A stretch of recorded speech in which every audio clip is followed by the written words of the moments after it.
The stars outside the observation window burned cold and distant. Commander Kang Do-hyun stood with his hands behind his back, watching them. His power armor made soft humming sounds as the systems kept him alive. The armor was black, scratched from 100 battles, and it weighed as much as a small vehicle. But Do-hyun had worn it so long that he forgot what it felt like to walk without it. 11 years. That was how long he had served the Galactic Coalition. 11 years of fighting on worlds he could not pronounce, protecting species he would never understand. His unit was called the Iron Wardens, and they were the best soldiers humanity had ever produced. Not because they were the strongest or the fastest, but because they never stopped. They never ran. They stood in front of the darkness and said no. The ship around him was called the Eternal Dawn. It belonged to the Valorans, a species that looked like living glass. Their bodies were thin and beautiful, made of something like crystal. When they spoke, their voices sounded like music. Their technology was so advanced that humans could barely understand it.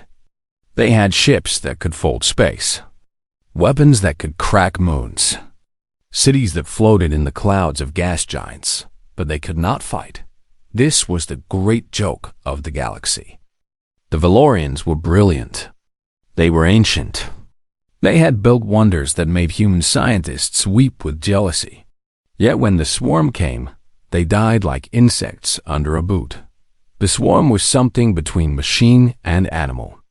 No one knew where they came from.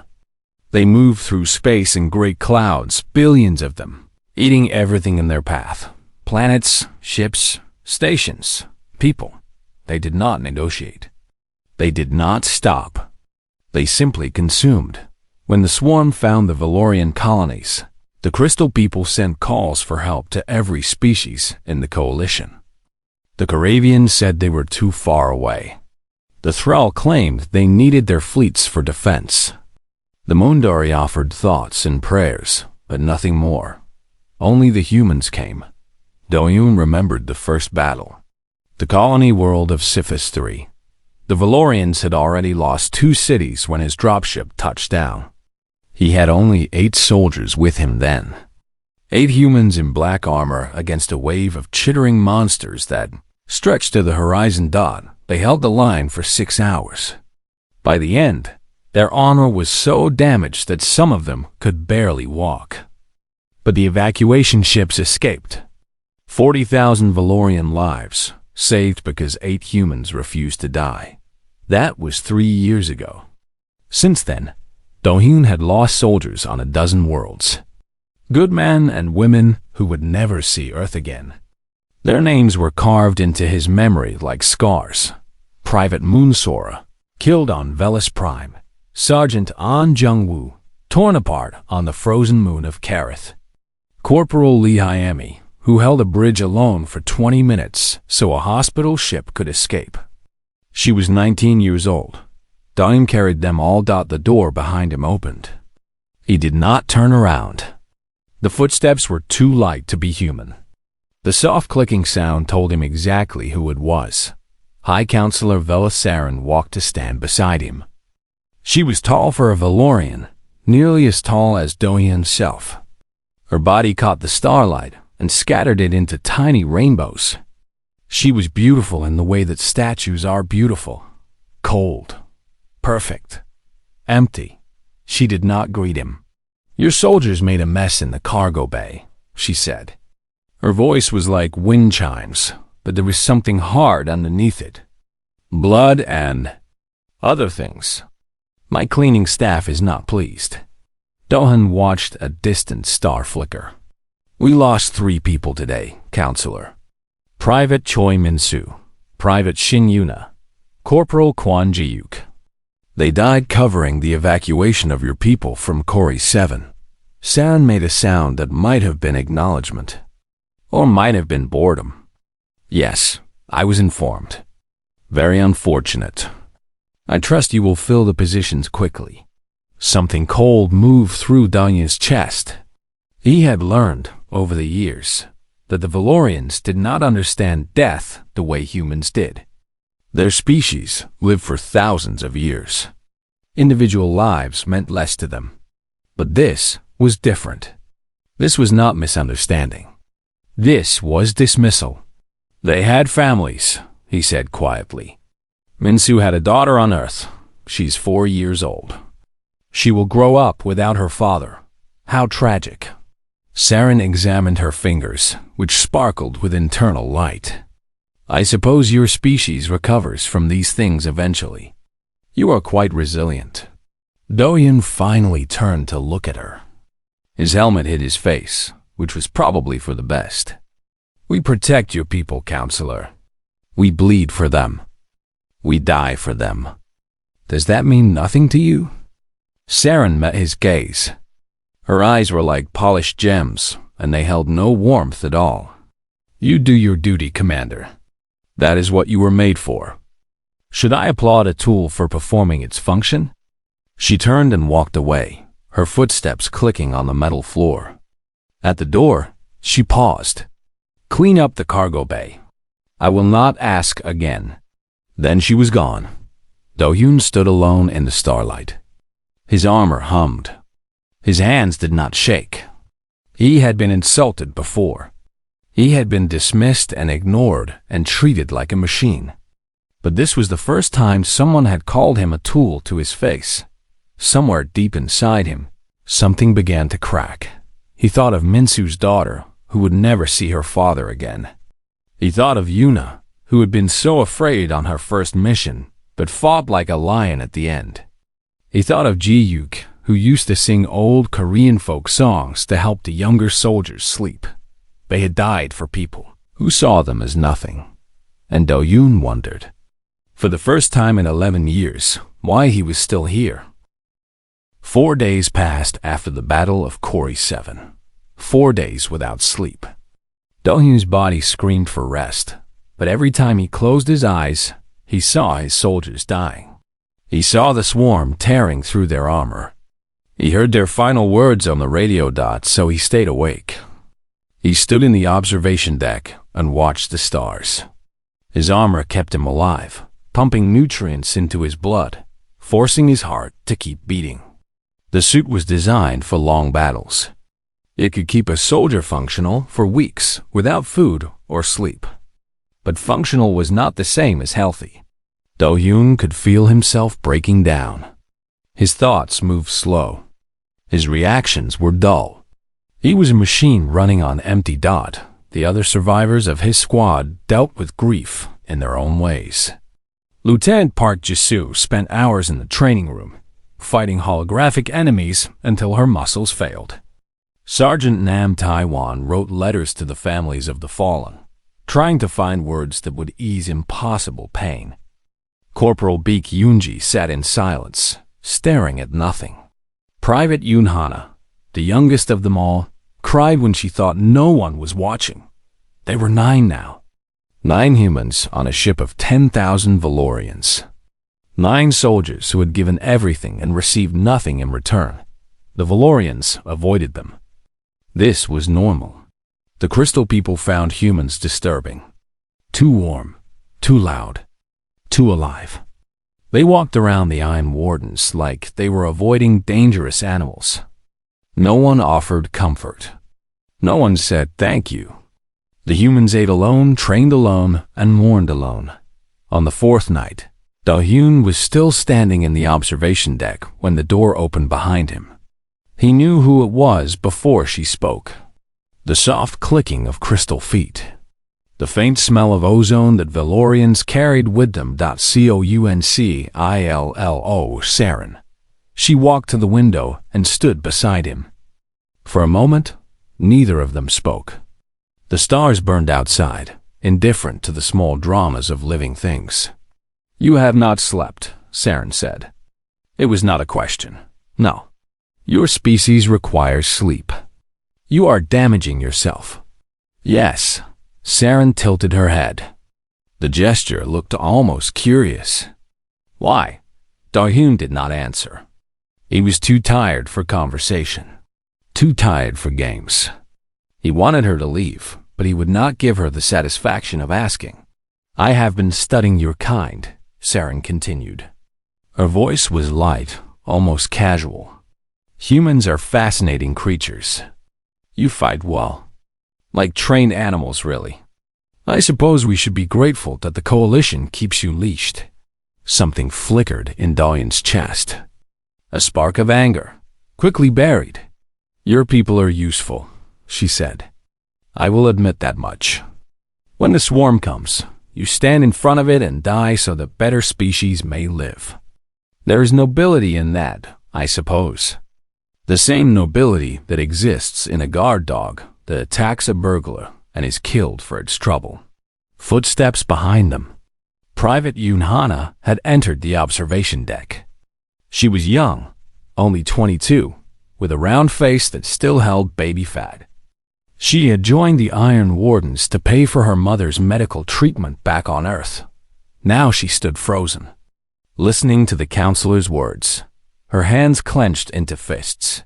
Do-hyun raised one finger slightly. A silent order. Stand down. Hana's jaw tightened, but she obeyed. 3 more of you died today, Saren continued, unaware of the exchange. Or was it 4 days ago? I lose track. Time moves differently for my people. We measure our lives in centuries, not the brief flicker that you call existence. She paused, as if considering something. I trust you will breed more soldiers. That is what your species does, is it not? Reproduce endlessly. Throw bodies at problems until they're solved through sheer numbers? Do-hyun's voice was quiet. We lose soldiers so your people do not have to. We ask nothing in return. Saren laughed. The sound was like breaking glass, sharp, cold, without joy. And what would you ask for, Commander? What could humans possibly want? You have no culture worth preserving. No art that will last beyond your brief lives. No legacy that the galaxy will remember. You are a species of survivors. Nothing more. You crawl out of your caves. You fight, you die, and the universe moves on. The observation deck was silent. Even the ship's engines seemed to hold their breath. The galaxy will forget you the moment you stop being useful, Saren said. Her voice was matter-of-fact. She was not trying to be cruel. She simply believed what she was saying. That is the truth, Commander. You may not like it, but truth does not care about your feelings. Do-hyun looked at her for a long moment. His helmet hid his face. His armor hid his body. But inside, something was happening. The crack that had formed 4 days ago was growing, spreading, breaking apart everything he had believed. Slowly, he reached up to his helmet. His fingers found the release catches on either side. The seals hissed as they opened. Compressed air escaped with a soft sound. Commander? Hana's voice was uncertain. What are you doing? Do-hyun did not answer. He pulled the helmet off. For the first time in months, he felt the recycled air of the ship on his face. It was cold. It smelled like metal and ozone. His eyes, so used to the helmet's display, took a moment to adjust to simple sight. His face was older than it should have been, lined with exhaustion, scarred from battles that had come too close.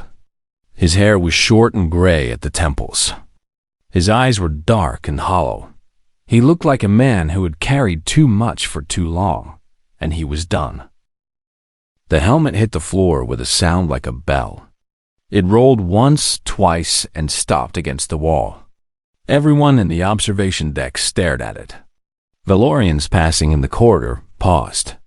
Even the ship itself seemed to hold its breath. No human had ever removed their armor during a mission.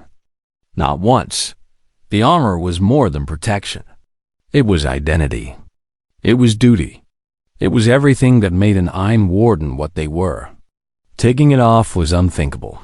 But Do-hyun's hands were already moving to the next piece. The pauldrons came off first. These were the shoulder guards. Thick and heavy, designed to take direct hits from swarm claws. They crashed to the deck with a sound like thunder. Then the chest plate, the massive piece of metal that had saved his life more times than he could count. He had to twist to reach the release catches, and the movement was awkward without the suit's assistance. But he managed. The chest plate fell. Counselor Saren watched with an expression that might have been confusion. Valorans were difficult to read, but this was clearly not what she had expected. She took a step back. "Commander," she said, "what is the meaning of this?" Do-yoon did not answer. He was working on the gauntlets now. These were the parts of the armor that had killed the most enemies. The fingers were reinforced with titanium. The knuckles had spikes that could punch through swarm shells. He pulled them off and dropped them on the growing pile. Behind him, Private Yoon Hana watched with tears running down her face. She did not understand what was happening, but she could feel it. Something was ending. Something that could not be undone. Lieutenant Park Jisoo appeared in the doorway. She had been in the training room when she heard the commotion. She was still breathing hard from exercise. When she saw what Do-hyun was doing, she froze. "Commander," she said. Her voice was steady, but her eyes were wide. "Sir, what are you doing?" "What I should have done years ago," Do-hyun said. His voice was calm, almost peaceful. "I am walking away." The leg pieces were harder to remove. They required him to sit down, which he did, right there on the deck. The metal groaned as the seals released. Each piece was designed to carry hundreds of kilograms of weight. Without them, a human could barely stand in the rest of the armor. But Do-hyun did not need to stand in armor anymore. More Valorans gathered in the corridor, watching through the glass walls of the observation deck. Word was spreading through the ship. The human was removing his armor. The commander of the Iron Wardens was taking off his skin dot. By the time Do-hyun finished, a small crowd had formed. His squad was there. Jisoo, Taiwan, Yoonji, Hana, and the 5 others whose names the Valorans had never bothered to learn. They stood in their armor, silent, watching their commander. Do-hyun stood in his undersuit. It was thin, worn, stained with old sweat and older blood. Without the armor, he looked small. Just a man. Tired, mortal, human dog. The armor lay around him like the shell of a dead animal. Months of his life were in that metal. Years. Blood and sweat and tears and sacrifice. And now it was just junk on the floor. He turned to face Counselor Saren. "You were right," he said. His voice was quiet, but in the silence of the observation deck, everyone heard him. "We have no crystal spires. No ships that sing through space. No civilizations that last 1,000 years. We are small. We are brief. We are forgotten." He took a step toward her. Without the armor, his footsteps made almost no sound. "But we have something you do not," he continued. "We have this. When the darkness comes, we stand in front of it. Not because we are strong. Not because we are fearless. But because someone has to. Someone has to say no. Someone has to hold the line while others escape." Serene's crystal face showed something that might have been unease. She was not used to being confronted, not used to having small, brief creatures speak to her with such quiet certainty. Do-hyun stopped an arm's length from her. He was shorter than she was, weaker, older. He would die in decades while she lived for centuries. By every measure that mattered to her kind, he was nothing. But she took another step back. "We asked nothing from you," Do-hyun said. "Not thanks. Not payment. Not even respect. We came because your people were dying and ours could help. That was enough. That should have been enough." He turned and walked toward the door. The crowd of Valorans parted like water around a stone. None of them wanted to touch him. None of them wanted to meet his eyes. At the door, he paused. He did not turn around. "Find someone else to die for you, counselor. The humans are done." Then he walked away. For a long moment, no one moved. The armor lay on the deck, cold and empty. Counselor Sound stood alone in the center of the observation deck, surrounded by the pieces of a man's duty. Then, one by one, the other humans began to remove their armor. Jisoo went first. She had been with Do-yoon the longest. Her armor fell in pieces around her, and she stepped out of it like she was stepping out of a grave. Then Taiwan. Then Yoonji. Then Hannah. Then the others. 9 piles of armor on the deck. 9 humans walking away. The Valorians watched them go in silence, and for the first time in years, Counselor Saren felt something she did not recognize. It might have been fear. The humans locked themselves in their quarters and refused to come out. They sent a single message to the ship's command. They were requesting immediate transport back to Terran space. Their mission was over. Counselor Saren received the message with what she thought was calm acceptance. Good, she told herself. The animals had finally shown their true nature. Unreliable, emotional, weak. She had always known that depending on humans was a mistake. Now she had proof. She ordered her staff to arrange transport. The humans would be gone within the week. In the meantime, the Valorian security forces would handle any threats. Her people had survived for 10,000 years before humans crawled out of their caves. They would survive without them now. But when she contacted Coalition Command to report the situation, something strange happened. The Coravian ambassador expressed concern. The Thrall military advisor suggested that perhaps the counselor had been too harsh. The Mundari representative simply shook his head and said nothing. Everyone, it seemed, had heard what happened in the observation deck. The humans had been recording everything through their armor systems. The footage was already spreading through coalition networks. Saren was furious. They abandoned their post, she argued. They broke their contract. They should be punished, not pitied. The coalition disagreed. The Terran Defense Corps operated on a simple principle, one that was written into every contract they signed. Humans only fought for those who wanted their help. The moment that welcome was revoked, even by implication, they were free to leave. This was not weakness. This was policy. Humanity had learned, through centuries of their own history, that fighting for those who despised you was the fastest path to destruction. They would not make that mistake again. 3 days passed. The human transport was still en route.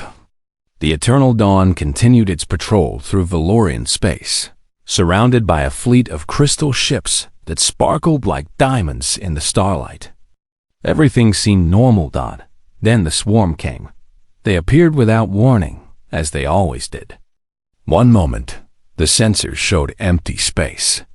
The next moment, there were millions of them, pouring out of the darkness like a river of death. They were small, each one only the size of a human fist, but they moved together like a single creature with 1,000,000 teeth. The Valorian fleet opened fire. Their weapons were beautiful, beams of pure light that cut through space like the anger of gods. Hundreds of swarm units died in the first seconds. Thousands in the first minutes. It was not enough. The swarm learned. They adapted.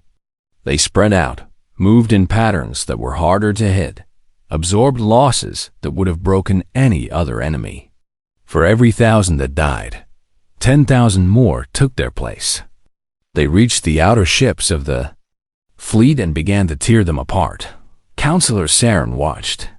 From the bridge of the Eternal Dawn, her crystal hands gripped the railing so hard that cracks appeared in her fingers. This could not be happening. This was not possible. Her fleet was the pride of the Valorian civilization. It had never lost a battle, but the swarm did not care about history. The first escort ship exploded in a shower of crystal fragments. Then the second. Then the third. The Valorian security forces fought bravely, but they were not soldiers. They were artists, scientists, philosophers who had been given weapons and told to fight. Against the swarm, They lasted minutes. Where are the humans? Someone shouted on the bridge. Get the humans. But the humans were locked in their quarters. They had removed their armor. They had walked away. Saren sent a message to their quarters, demanding that they help. The response came from Commander Do-Yun himself. It was brief. We are no longer under contract. You are no longer our responsibility. Good luck, Counselor.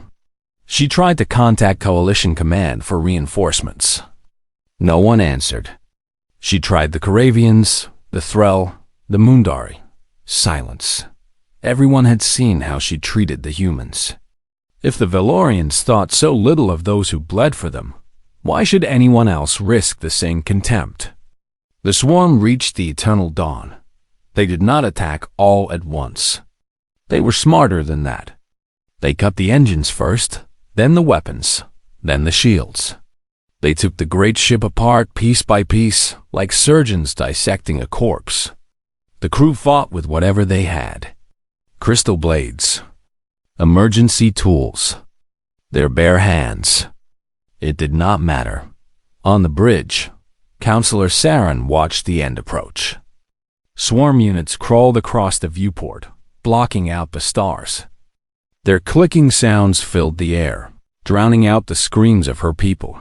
She thought of the humans locked in their quarters. She wondered if they were watching. She wondered if they were satisfied. With trembling hands, she activated the ship's emergency beacon. It was a last resort, a signal that would broadcast their location and status to anyone who would listen. She spoke into the transmitter, her beautiful voice cracking with fear. This is High Counselor Velif Saren of the Valorian fleet. We are under attack. We require immediate assistance. Please. Anyone. We need help. The words echoed through space. No one answered. Please, she said again. And now she was crying, crystal tears running down her crystal face. Why will no one help us? Why? The viewport shattered. The swarm poured in. The last thing Saren heard was the clicking of 1,000,000 tiny mouths, and then there was silence. The eternal dawn was lost with all hands. That was what the official coalition records said. 10,000 Valorians, including their High Counselor, consumed by the swarm in a battle that lasted less than an hour. The great ship, pride of a civilization, became nothing but debris floating in the void. But the records did not tell the whole story. The 9 humans survived.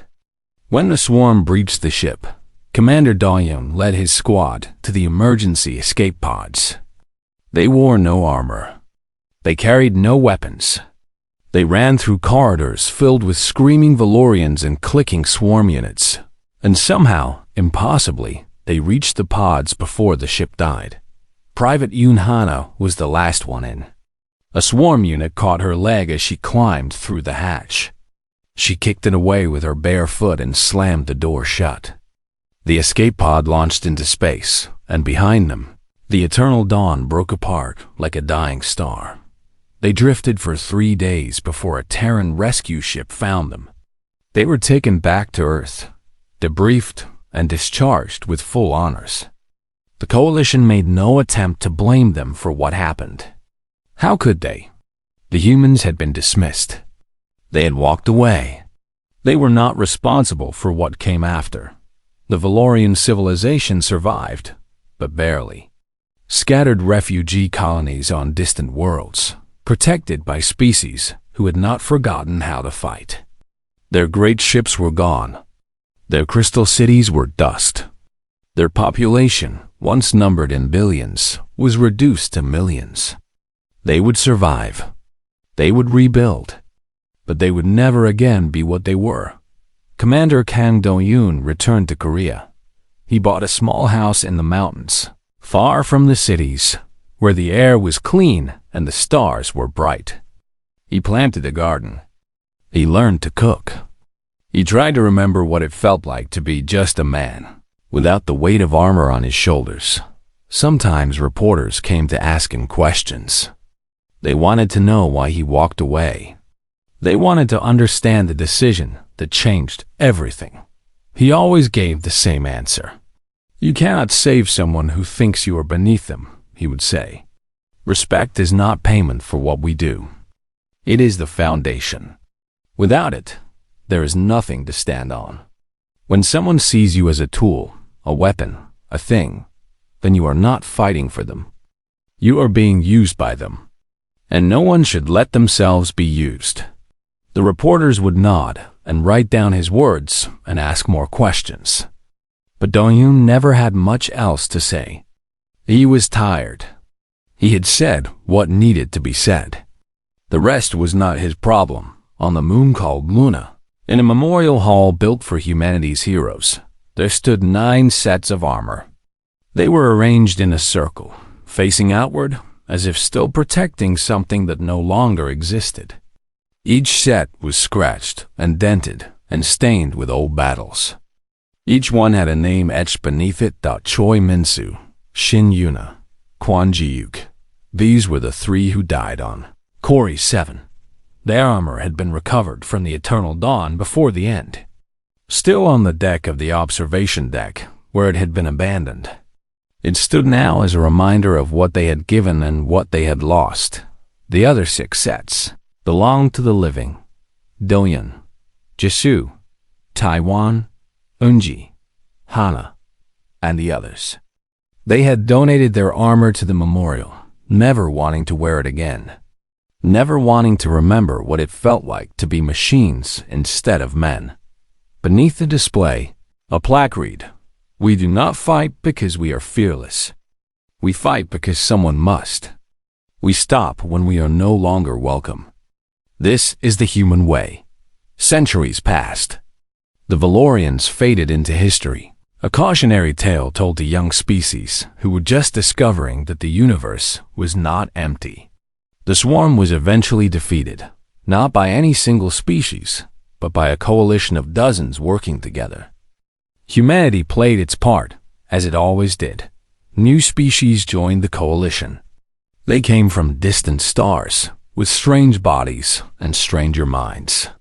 They asked questions about the galaxy, about the powers that ruled it, about the wars that had shaped it.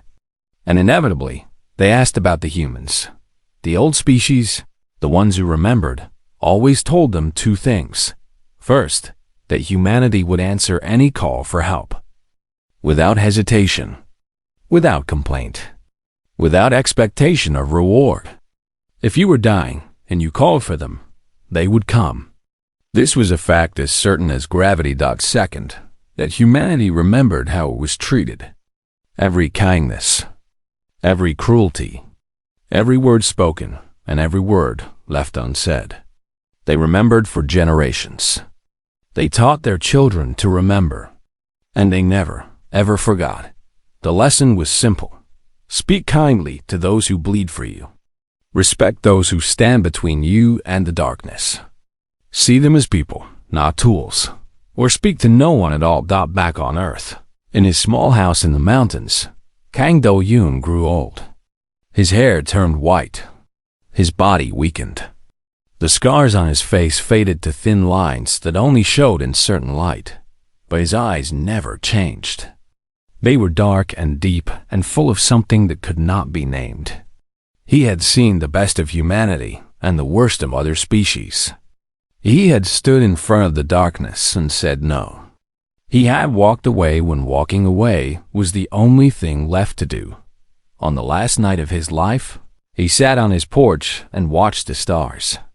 They burned cold and distant, just as they had when he was young. Somewhere out there, ships were fighting. Soldiers were dying. Species were calling for help. And somewhere, he knew, humans were answering. He smiled, closed his eyes, and let go. The stars kept burning. They always did.